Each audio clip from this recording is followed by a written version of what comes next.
ಮಾನಸಂದ್ರ ಮುನಿಯಪ್ಪಣ್ಣವರ ನೇತೃತ್ವದಲ್ಲಿ ಒಳ ಮೀಸಲಾತಿ ಬಗ್ಗೆ ಎಲ್ಲ ವಿಚಾರಗಳನ್ನು ಕೂಡ ಹಂಚ್ಕೊಂಡಿದ್ದಾರೆ. ಈಗ ಮೊದಲನೇ ಅಜೆಂಡಾ ಮಾತು ತಪ್ಪಿದ ಸಿದ್ದರಾಮಯ್ಯನವರಿಗೆ ವಚನ ಭ್ರಷ್ಟ ಅಂತ ಹೇಳಿ ಕರೀಲಿಕ್ಕೆ ಬಯಸ್ತಾ ಇದ್ದೀವಿ. ಯಾಕಂತಂದರೆ 1 ತಾಸು ಅವರು ವಿಧಾನಸೌಧದಲ್ಲಿ ಮಾತನಾಡಿ ಎಲ್ಲ ಲೀಡರ್ಸ್ಗಳನ್ನ ಕರೆಸ್ಕೊಂಡು 4 ಮಂತ್ರಿಗಳು, ಕ್ಯಾಬಿನೆಟ್ ಮಂತ್ರಿಗಳನ್ನ ನಮ್ಮ ವೇದಿಕೆ ಕಡೆ ಕರೆಸಿ ಅವರು ಅಟ್ಲೀಸ್ಟ್ ಸೌಜನ್ಯಕ್ಕಾದರೂ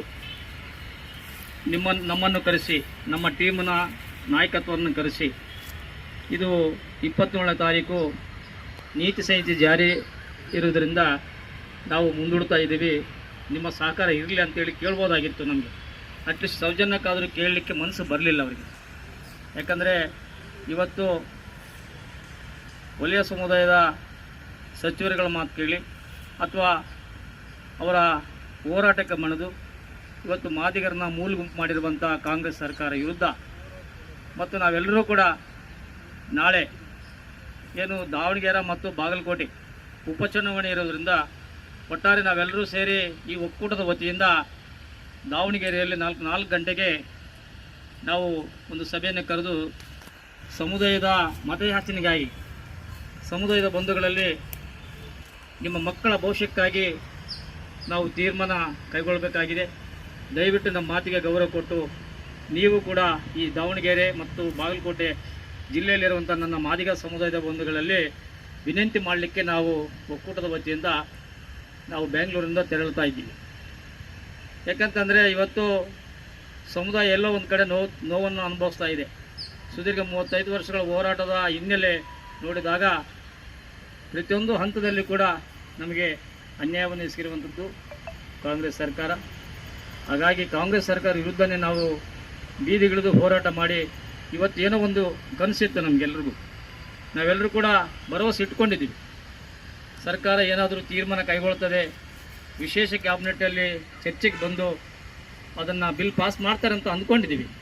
ಆದರೂ ಆ ಬಿಲ್ಲಿನ ಬಗ್ಗೆ ಕೂಡ ಅವರು ಉದ್ದೇಶಪೂರ್ವಕವಾಗಿ ಮುಂದಕ್ಕೆ ಹಾಕಿರುವುದು, ಸಚಿವ ಸಂಪುಟನೇ ರದ್ದು ಮಾಡಿರುವಂಥ ಕಾಂಗ್ರೆಸ್ ಸರ್ಕಾರದ ವಿರುದ್ಧನೇ ನಾವು ಇವತ್ತು ಮತ್ತೊಂದು ಹೋರಾಟಕ್ಕೆ ಇಳಿಯುವುದರ ಮೂಲಕ ಇವತ್ತು ಬೆಳಗಿನ ಜಾವ 27ನೇ ತಾರೀಕು ಸಾವಿರಾರು ಸಂಖ್ಯೆಯಲ್ಲಿ ಪ್ರತಿ ಜಿಲ್ಲೆಯಿಂದ ಕೂಡ ಸಾವಿರ ಸಂಖ್ಯೆಯಲ್ಲಿ ಬೆಂಗಳೂರು ನಗರದಲ್ಲಿ ಉಳ್ಕೊಂಡಿದ್ದಾರೆ.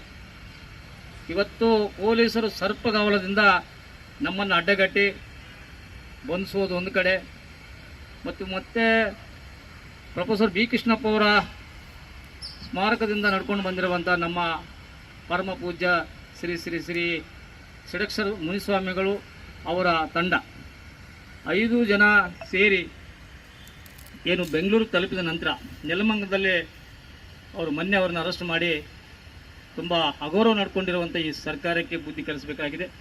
ಹಾಗಾಗಿ ನಾವೆಲ್ಲರೂ ಕೂಡ ಈ ರಾಜ್ಯದ 31 ಜಿಲ್ಲೆಯಲ್ಲಿರುವಂಥ ಪ್ರತಿಯೊಬ್ಬ ಮಾದಿಗನು ಪ್ರತಿಯೊಬ್ಬ ಮನೆಗೆ ಹೋಗಿ ನಾವು ಕಾಂಗ್ರೆಸ್ನ ಸೋಲಿಸಲೇಬೇಕು, ಕಾಂಗ್ರೆಸ್ಗೆ ತಕ್ಕ ಪಾಠ ಕಲಿಸಿದರೆ ಮಾತ್ರ ನಮ್ಮ ಸಮುದಾಯಕ್ಕೆ ನ್ಯಾಯ ಸಿಗ್ತದೆ, ಇಲ್ಲದೇ ಇದ್ದರೆ ನಮ್ಮ ಸಮುದಾಯವನ್ನು ಕೇಳೋರೇ ಇಲ್ಲ ಪರಿಸ್ಥಿತಿ ಬರ್ತದೆ. ಹಾಗಾಗಿ ನಾವೆಲ್ಲರೂ ಕೂಡ ಒಟ್ಟಿಗೆ ಸೇರಿ ಬಾಗಲಕೋಟೆ ಮತ್ತು ದಾವಣಗೆರೆ ಉಪಚುನಾವಣೆಯಲ್ಲಿ ಭಾಗಿಯಾಗಿ ಕಾಂಗ್ರೆಸ್ ಪಕ್ಷವನ್ನು ಮನೆಗೆ ಕಳಿಸುವವರೆಗೂ ನಿದ್ದೆ ಮಾಡುವುದು ಬೇಡ. ಮಾನ್ಯ ಸಿದ್ದರಾಮಯ್ಯನವರು ವಚನಭ್ರಷ್ಟರು, ಅವರು ಮಾತಿನಲ್ಲಿರುವಂಥ ವ್ಯಕ್ತಿ ಅಲ್ಲ.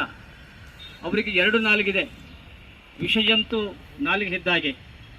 ಹಾಗಾಗಿ ಸಚಿವ ಸಂಪುಟದಲ್ಲಿರುವಂಥ ನಮ್ಮ ಸಚಿವರುಗಳಾದಂಥ KH ಮುನಿಯಪ್ಪನವರಾಗಿರ್ಬೋದು, RB ತಿಮ್ಮಾಪುರವರಾಗಿರ್ಬೋದು, ಇವರ ಮಾತಿಗೆ ಯಾವುದೇ ಕಿಮ್ಮತ್ತನ್ನು ಕೊಡ್ತಾ ಇಲ್ಲ. ಹಾಗಾಗಿ ನಮ್ಮ ಸಮುದಾಯನ ಕಡೆಗಣಿಸ್ತಾ ಇದ್ದಾರೆ. ಮತ ಬ್ಯಾಂಕ್ ಮಾಡಿಕೊಂಡಿರುವಂಥ ಈ ಕಾಂಗ್ರೆಸ್ ಸರ್ಕಾರಕ್ಕೆ ಮತದ ಮೂಲಕ ನಾವು ತಕ್ಕ ಪಾಠ ಕಲಿಸಬೇಕಾಗ್ತದೆ ಅಂತೇಳಿ ಈ ಪತ್ರಿಕಾಗೋಷ್ಠಿಯ ಮೂಲಕ ಈ ನಮ್ಮ ಸಮುದಾಯಕ್ಕೆ ಸಂದೇಶವನ್ನು ನೀಡೋದ್ರ ಮೂಲಕ ಈ ಒಂದು ಪತ್ರಿಕಾಗೋಷ್ಠಿಯ ಎಲೆಕ್ಟ್ರಾನಿಕ್ ಮೀಡಿಯಾ, ಪ್ರಿಂಟ್ ಮೀಡಿಯಾ ಮತ್ತು 4ನೇ ಅಂಗ, ಈ ಅಂಗ ಎಲ್ಲ ಮೀಡಿಯಾಗಳಲ್ಲಿ ಎಲ್ಲ TV ಮಾಧ್ಯಮಗಳಲ್ಲಿ ಬರುವ ಹಾಗೆ ನೋಡಿಕೊಳ್ಳುವಂಥ ಜವಾಬ್ದಾರಿ ನಿಮ್ಮ ಮೇಲಿದೆ. ಈ ಸಮುದಾಯಕ್ಕೆ ಒಳ್ಳೆಯದಾಗಲಿ. ಈ ಸಮುದಾಯದ ಪರವಾಗಿ ಹಗಲೆರಳು ಶ್ರಮಿಸ್ತಾ ಇದ್ದೀವಿ, ರಾತ್ರಿ ಎನ್ನದೆ ಹಗಲು ಎನ್ನದೆ. ನಮ್ಮ ಆರೋಗ್ಯ ಸರಿ ಇಲ್ಲದರೂ ಕೂಡ ಸಮುದಾಯಕ್ಕಾಗಿ ಮುಡುಪಾಗಿಟ್ಟಿರುವಂಥ ಹೋರಾಟಗಾರರಿಗೆ ಇವತ್ತಿಲ್ಲ ನಾಳೆ ಸಿಗಲಿ.